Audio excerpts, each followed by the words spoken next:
Welcome to the deep dive. We're here to unpack these really compelling stories, research, things that give you those aha moments. Exactly. And today, it's a unique one, a deeply personal journey from an audio case study out of Thailand. Mm. It's just packed with individual narratives, Mm. and these profound lessons about life, choices, Mhm. specifically within a certain Buddhist tradition. And our job today really is to go beyond just those stories. We want to pull out the universal stuff, you know, insights about life, choices, consequences, things that resonate with everyone. Think of it like a shortcut.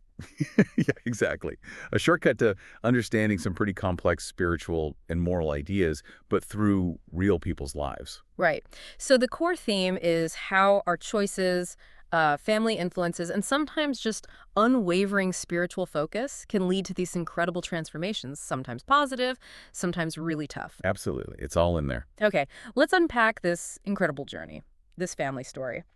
So our deep dive kicks off with the narrator joining Wat Phra Dhammakaya. This was back in 1986. And, well, you can imagine, his father wasn't thrilled initially. He had some serious concerns. Yeah, he had heard things, rumors, like the temple was communist or just some kind of money-making scheme. So what was really driving that fear? Was it just the rumors?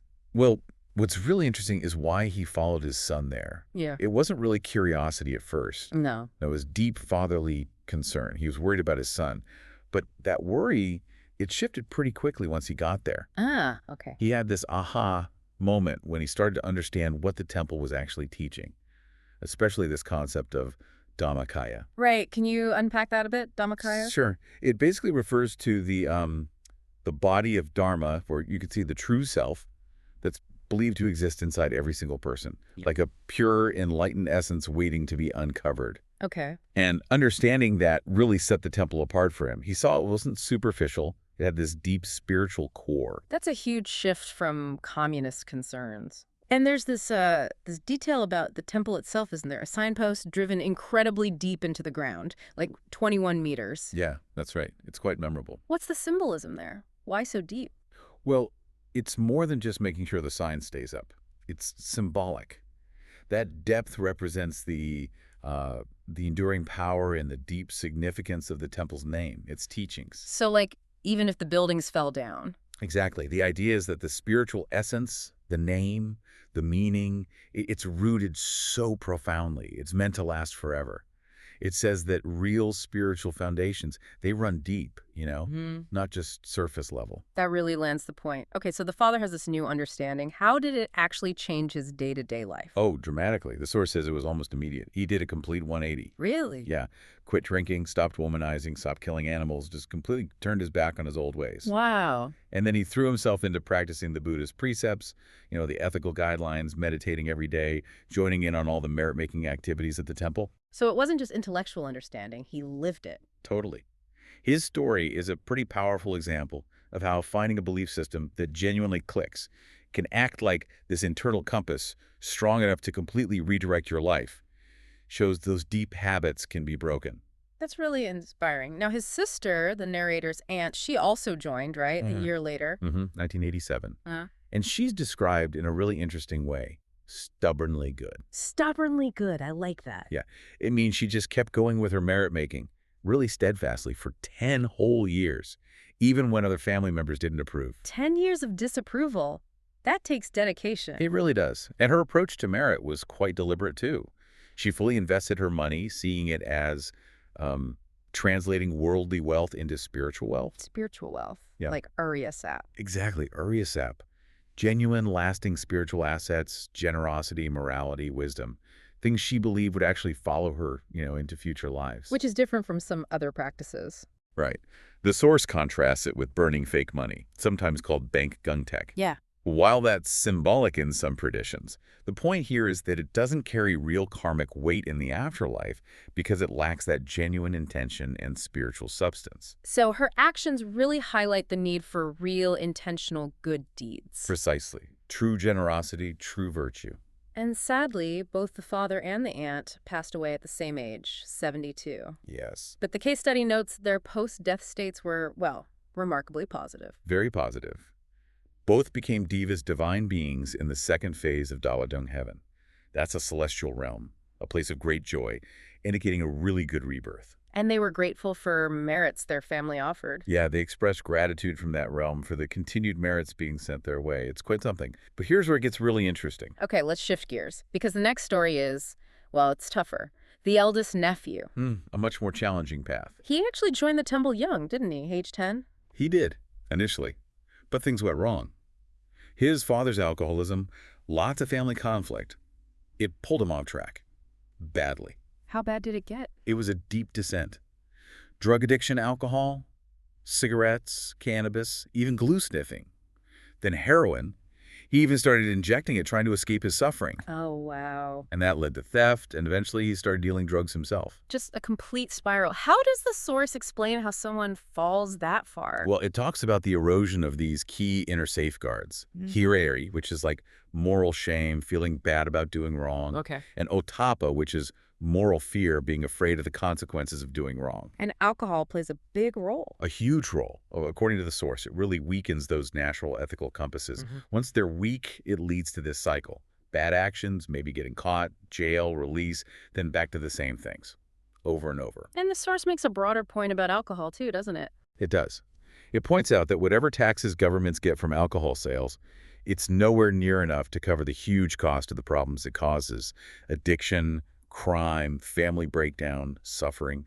It's a pretty stark calculation. A difficult truth indeed. But thankfully it wasn't the end of his story. There was a turning point. Yes, there was. His younger brother, who had become a novice monk at the temple, Ah, okay. he kept inviting him, persistently. Come ordain, come ordain. That, plus ongoing encouragement from the rest of the family, finally got through to him. So he decided to do it. He did.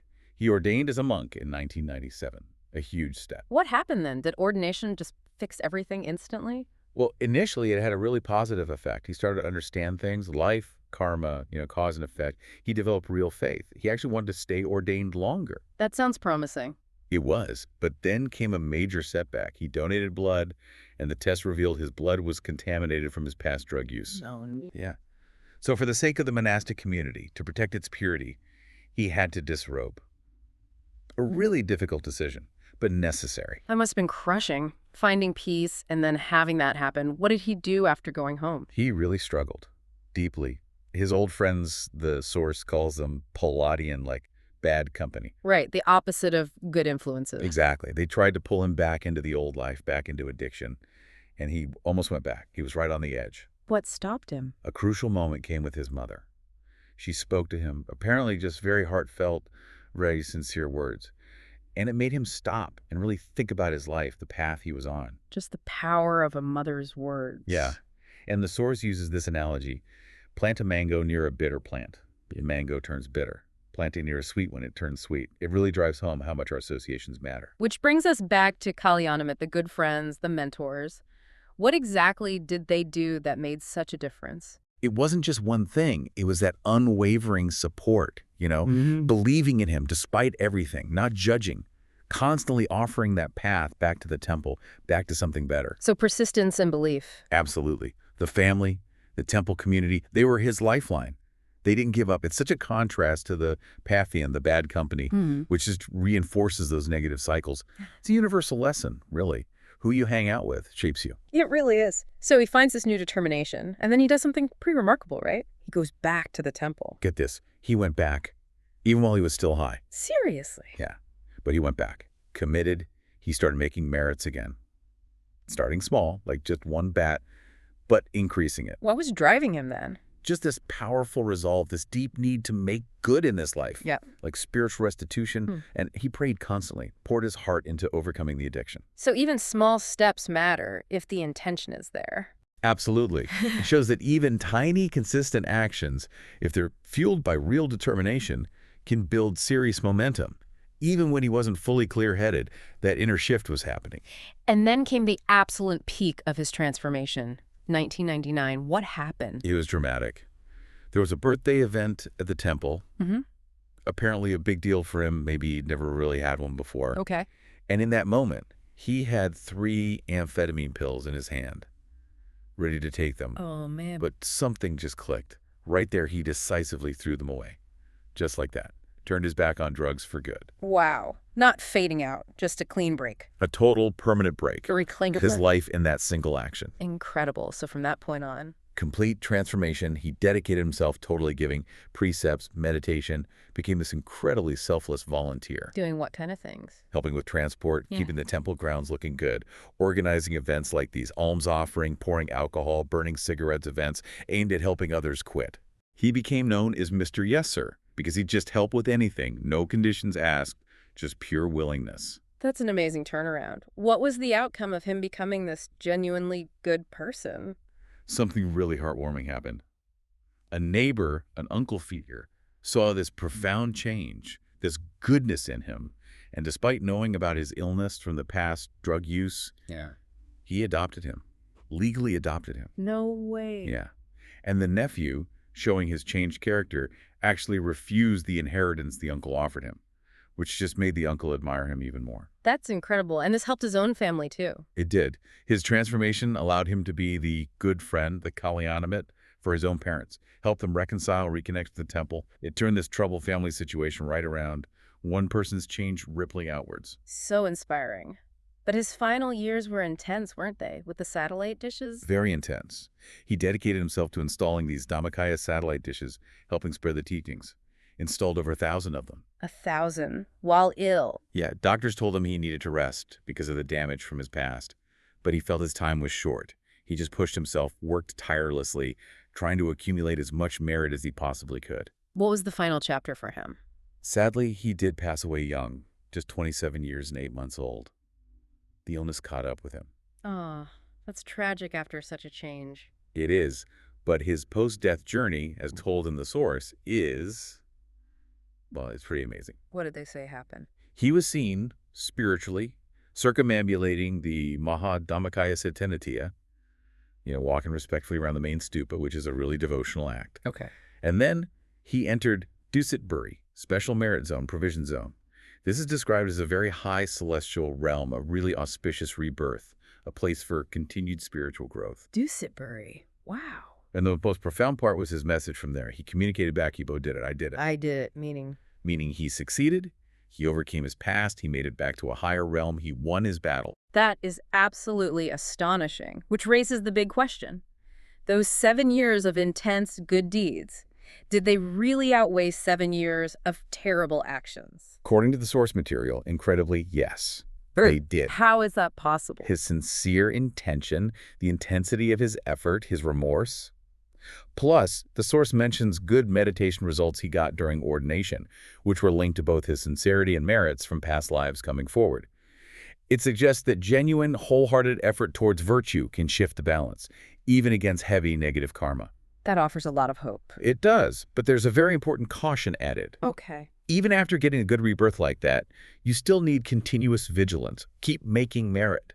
Because residual bad karma can still pull you down later if you get complacent. So no resting on your laurels. Exactly. Life's truths aren't to be taken lightly. And his root problem, the source suggests, was associated with bad company across many lifetimes. That pattern kept tripping him up. And if he hadn't changed, if he hadn't gone back to the temple? The implication is stark. He would have been headed for a Mohanarak grade hell for both the drug use and the dealing, a realm of immense suffering. It really highlights the weight of every choice. No, quickly, there's another nephew mentioned, the second one. Yeah, briefly. He works as a driver at the temple now, and apparently has opportunities to ordain himself. And the source connects being a driver, that kind of service, to specific benefits. It does. It makes a broader point that merits from dedicated service, even seemingly mundane roles like driving for the temple, bring blessings, things like age, beauty, happiness, strength, wisdom, and enlightenment. So an encouragement for listeners to think about service. Exactly. Consider the value of contributing to something bigger than yourself. Whatever your specific beliefs, helping others often brings its own rewards, contentment, purpose, resilience. Okay. Now, a more sobering point, contrasting with the nephew's redemption. The narrator's mother, his wife, she passed away from lung cancer in 2005. Yes. What does the source reveal about her situation after death? Well, it's a stark contrast. Her post-death state is described as being in the realm of Yama, who judges the dead, specifically at the judgment hall, linked to the fifth great hell. Why? This was attributed directly to the karma from drinking and smoking during her life. Wow. That's specific. It is. And it raises this urgent point for the family. The source stresses they need to perform merits for her quickly before she actually goes through the full judgment process. To try and help her change the outcome. Yeah, the idea is that the merits from living relatives might still influence her karmic situation, possibly alleviate her suffering, if done in time. It suggests a window of opportunity. That's intense. And there's a practical complication, too, isn't there, about inheritance? Right. On top of everything, her dying husband verbally promised the kids inheritance, but there was no legal paperwork. So, huge uncertainty. Will they get it? What's the guidance when spiritual needs clash with worldly worries like that? The guidance from the source is pretty clear. Prioritize the spiritual. Focus on making merit for the mother over worrying about the inheritance. So spiritual wealth over worldly wealth. Essentially, yes. A peaceful mind, focused on accumulating those lasting virtues and good deeds, is seen as far more valuable in the long run than temporary earthly possessions. It's a call to really check our priorities. It's also interesting how family karma seems to weave through this. The narrator, his father, the nephew's adoptive uncle, they were connected across past lives. Yeah, related and good friends in past lives, supporting each other again now. It shows how these karmic connections can persist.